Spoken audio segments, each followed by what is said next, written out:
Hi friends, welcome back to our channel. అందరూ ఎలా ఉన్నారండి? బాగున్నారు కదా? మేము కూడా ఇక్కడ చాలా చాలా బాగున్నామండి. థంబ్‌నెయిల్‌లో చూసారు కదా, ఒక అన్‌ఎక్స్‌పెక్టెడ్ ట్రావెలింగ్ బ్లాగ్ అనమాట ఇది. యాక్చువల్‌గా మానస్‌కి ఎగ్జామ్స్ అయిన వెంటనే మేము వైజాగ్‌కి వెళ్ళాలని ప్లాన్ చేసుకున్నాం. అక్కడ కొన్ని పర్సనల్ వర్క్స్ ఫినిష్ చేయాల్సినవి ఉన్నాయండి. కానీ అప్పుడే వార్ స్టార్ట్ అయింది. ఆ డిస్టర్బెన్సెస్‌లో వెళ్ళడం ఎందుకని డ్రాప్ అయిపోయాం. ఇప్పుడు కొద్దిగా సిట్యుయేషన్స్ అన్నీ కామ్ డౌన్ అయినాయి కదా! సరే అని ఒక 2 డేస్ బిఫోరే టికెట్స్ బుక్ చేసుకున్నాం వైజాగ్‌కి వెళ్ళడానికి. నేను, మానసే వెళ్తున్నాము. మమ్మల్ని ఇద్దరిని డ్రాప్ చేయడానికి మా వారు ఎయిర్‌పోర్ట్‌కి వస్తున్నారనమాట. యాక్చువల్‌గా మా ఫ్లైట్ 1:00కి.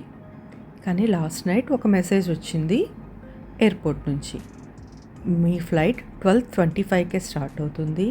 సో, కొద్దిగా సెక్యూరిటీ రీజన్స్ పరంగా మీరు ఎర్లీగా 2 అవర్స్ ముందే ఎయిర్‌పోర్ట్‌లో ఆహ్, రిపోర్ట్ చేయండి అని. సరే అని 8:30కి స్టార్ట్ అయ్యాం. దారిలోనే మా బ్రేక్‌ఫాస్ట్‌ని కూడా ఫినిష్ చేసేసుకున్నాం. సో, బ్రేక్‌ఫాస్ట్ ఫినిష్ చేశాక నెమ్మదిగా వెళ్తున్నాం అనమాట. కానీ ట్రాఫిక్ మాత్రం విపరీతంగా ఉందండి. మాకు ఆపోజిటే చాలా ఎక్కువగా ఉంది. వెళ్ళేది కొద్దిగా ఓకే, పర్వాలేదు. ఎక్కడ ఆగకుండా వెళ్ళగలిగామన్నమాట. ఎయిర్‌పోర్ట్ రోడ్ మటుకు చాలా బ్యూటిఫుల్ ఉంటుందండి. ఇది సగం వరకు మనం హైవే మీద వెళ్తాం కదా! అది హైదరాబాద్ హైవే అనమాట. అక్కడ నుంచి మనం లెఫ్ట్‌కి తిరిగితే ఎయిర్‌పోర్ట్ ప్రిన్సెస్‌లోకి వెళ్ళిపోతాము.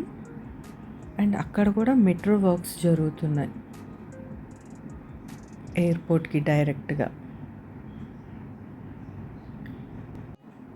మేము బుక్ చేసుకుంది ఇండిగో ఫ్లైట్ అనమాట. సో, టెర్మినల్ 1కి వస్తుంది. టెర్మినల్ 1 నార్మల్‌గానే ఉంటుంది అన్ని ఎయిర్‌పోర్ట్స్ లాగా. బట్ టెర్మినల్ 2 అయితే, బెంగుళూరు టెర్మినల్ 2 అయితే చాలా బ్యూటిఫుల్‌గా ఉంటుంది అసల. నేను టెర్మినల్ 2 వస్తుందేమో మీ అందరికీ చూపెడదాం అనుకున్నాను. బట్ ఈసారి టెర్మినల్ 1ఏ వచ్చింది. అండ్ దట్ టూ వీళ్ళు అస్సలు అలౌ చేయలేదండి ఎయిర్‌పోర్ట్‌లో షూట్ చేయడానికి. అదేంటి జనరల్‌గా అందరూ షూట్ చేస్తారు కదా ఎయిర్‌పోర్ట్ లోపల కూడానని అనుకోవచ్చు. బట్ వీళ్ళు గేట్ దగ్గరే, సెక్యూరిటీ చెక్ దగ్గరే చెప్పేస్తున్నారనమాట. ఇప్పుడు వార్ సిట్యుయేషన్స్‌లో ఉన్నాం కాబట్టి కంప్లీట్‌గా ఆగిపోలేదు కాబట్టి మీరు దయచేసి లోపల మటుకు ఎయిర్‌పోర్ట్‌లో షూట్ చేయకండి.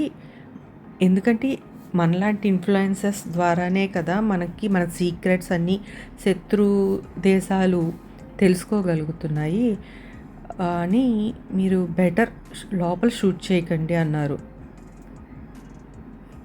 అందుకని నేను ఎక్కువ తీయలేదండి. బట్ ఇప్పుడు మాకు సెక్యూరిటీ చెక్ ఫినిష్ అయిపోయి మేము ఫ్లైట్ కోసం వెయిట్ చేస్తున్నాం అనమాట. ఇదే మా ఫ్లైటు. మా సీట్స్ చివరన వచ్చినాయి. సో, ఫస్ట్ ఫ్లైట్ ఎక్కేసింది మేమే అనమాట. ఆ తర్వాత నెమ్మదిగా ఫ్లైట్ అంతా ఫిల్ అవుతుంది. ఇక్కడ ఫ్యూయల్ నింపినట్టున్నారు అండ్ అలాగే లగేజెస్ కూడా ఫ్లైట్లో పెడుతున్నారు. ఫైనల్లీ ఒక 20 మినిట్స్ తర్వాత ఎగ్జాక్ట్ వాళ్ళు చెప్పిన 12:25కే మా ఫ్లైట్ రన్వే మీదకి వెళ్ళడానికి స్టార్ట్ అయిపోయింది.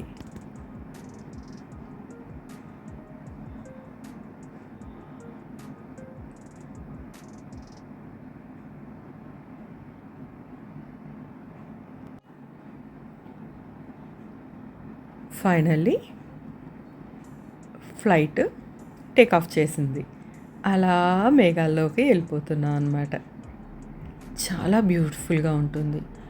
యాక్చువల్గా మార్నింగ్ అంతా ఫుల్ రెయిన్ బెంగుళూరులో అండ్ లాస్ట్ నైట్ కూడా. బట్ ఎయిర్‌పోర్ట్ దగ్గర మటుకు కొద్దిగా పర్వాలేదు. కింద మనకి బాగానే క్లియర్‌గానే కనిపిస్తుందన్నమాట. ముందే పైలట్స్ మనకి చెప్తారు టర్బులెన్సెస్ ఉన్నాయి. ఎందుకంటే మనం ఉన్నది రెయిన్స్ స్టార్ట్ అయిపోయి మాన్సూన్స్ స్టార్ట్ అయిపోయినాయి కదా! టర్బులెన్స్ వస్తాయి, మీరేం భయపడకండి అని ఆయన ముందే చెప్పారు. యాక్చువల్‌గా ఈసారి జర్నీలో ఎక్కువ పైలట్ మనతో ఇంటరాక్ట్ అవుతూనే వచ్చారు. అది నాకు కొద్దిగా కొత్తగానే అనిపించింది. నేను చాలా సార్లు వెళ్ళాను ఫ్లైట్స్‌లో. బట్ ఎక్కువ స్టార్టింగ్‌గా ఒకసారి మాట్లాడతారు పైలట్ అంటే మనం ఆహ్, ల్యాండ్ అయ్యేటప్పటికి మళ్ళా మాట్లాడతారు.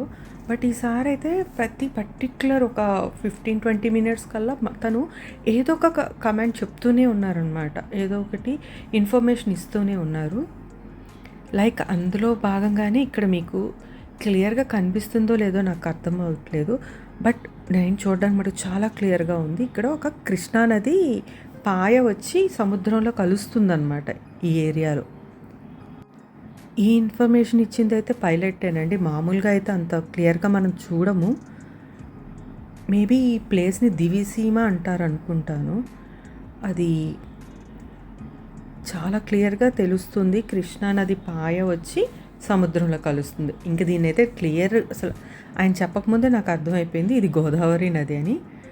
అండ్ అన్ని సిటీస్ వచ్చి మనకి విజయవాడ అండ్ రాజమండ్రి కూడా లెఫ్ట్ సైడ్‌నే కనిపిస్తుందనమాట. గోదావరి నది 2 పాయలుగా చీలి బట్ సముద్రంలో కనిపించలేదు కానీ 2 పాయలు మటుకు చాలా క్లియర్‌గా తెలుస్తున్నాయి. ఆ ఇసుక తెన్నెల మధ్యలో నుంచి గోదావరి రివర్ పారడం చాలా బ్యూటిఫుల్ ఉంది అసలు. చెప్పాను కదా నేను చాలాసార్లు ఫ్లైట్ ఎక్కినా కానీ ఇట్లాంటి విజువల్స్ మటుకు ఈసారి క్యాప్చర్ చేశాను. మేబీ సమ్మర్ మూలాన కింద ఎర్త్ అంత క్లియర్‌గా కనిపిస్తుందో, బట్ ఈళ్ళు ఫ్లైట్ ఏమో కొద్దిగా ఎత్తులోనే వెళ్ళనిస్తున్నారో కానీ తెలీదు కానీ సూపర్‌గా ప్రతి సిటీ, ప్రతి విలేజ్ కూడా చాలా క్లియర్‌గా కనిపిస్తుంది మనకి పైనుంచి.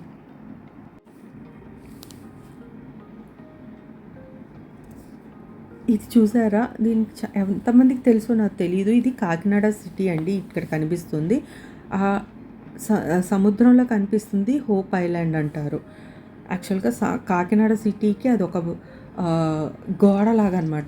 లాస్ట్ టైం సునామీ వచ్చినప్పుడు కూడా కాకినాడకి రాలేదు. వైజాగ్ అండ్ చెన్నై 2 ఎఫెక్ట్ అయినాయి కానీ కాకినాడకి రాకపోవడానికి కారణం ఈ హోప్ ఐలాండే అంటారు.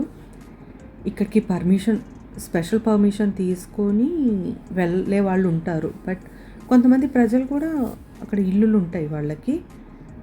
సిటిజన్స్ కూడా ఉంటారు కానీ వాళ్ళకేవో స్పెషల్ పర్మిషన్స్ ఉంటాయన్నమాట. చాలా క్లియర్‌గా కనిపిస్తుంది కదా సముద్రము ఇదంతాను. యాక్చువల్‌గా ఇక్కడ వచ్చిన అనౌన్స్‌మెంట్ ఏంటంటే పైలట్ ఇచ్చింది ఇక్కడ నుంచి మనం 20 మినిట్స్‌లో వైజాగ్‌లోకి దిగుతాము. ఇంకా జర్నీ 20 మినిట్సే ఉందని చెప్పారు. ఇంత క్లియర్‌గా కనిపిస్తున్నప్పుడు నేను ఇంకా ల్యాండ్ అవ్వడం కూడా చాలా హ్యాపీగా మీకు షూట్ చేసి చూపిందాం అనుకున్నాను. బట్ ఇక్కడే ఒక పెద్ద ట్విస్ట్ ఇచ్చారు. ఏంటంటే వైజాగ్ దగ్గర పడంగానే షట్ డౌన్ చేసేయండి విండోస్ అన్నిటిని అని చెప్పారు. ఏంటని కొద్దిగా భయమేసింది. ఏంటి అంటే మనం వెళ్తున్న వైజాగ్‌ది డిఫెన్స్ ఎయిర్‌పోర్టు. అక్కడ వీడియో షూట్ నాట్ అలౌడ్. అదే వార్ జోన్‌లో ఉన్నాం కాబట్టి. సో బెటర్ మీరందరూ అసలు షట్ డౌన్ చేసేసి లైట్స్ ఆఫ్ చేసేసి అసలు చూడడానికి ఆ సిచ్యువేషన్ చాలా భయంకరంగా ఉంది. ఏంటి అసలు మనం సేఫ్గా ల్యాండ్ అవుతున్నామా లేదా అని చాలా భయమేసింది. ఫైనల్లీ 20 మినిట్స్ తర్వాత సేఫ్గా ల్యాండ్ చేశారనమాట వైజాగ్లో. బట్ సిచ్యువేషన్ మటుకు కొద్దిగా టెన్స్గానే ఉంది. ఇదేనండి మా ఎండాడ క్యాబ్ మాట్లాడేసుకొని మా అపార్ట్మెంట్కి సేఫ్గా చేరిపోయాము. అలా సాగిందనమాట మా జర్నీ బెంగళూరు నుంచి వైజాగ్కి. ఓకేనండి, నచ్చింది కదా మీకు ఈ vlog? Please like, share and subscribe చేసుకోండి. ఇంకొక మంచి వ్లాగ్తో మళ్ళీ మిమ్మల్ని కలుస్తాను. Okay, bye.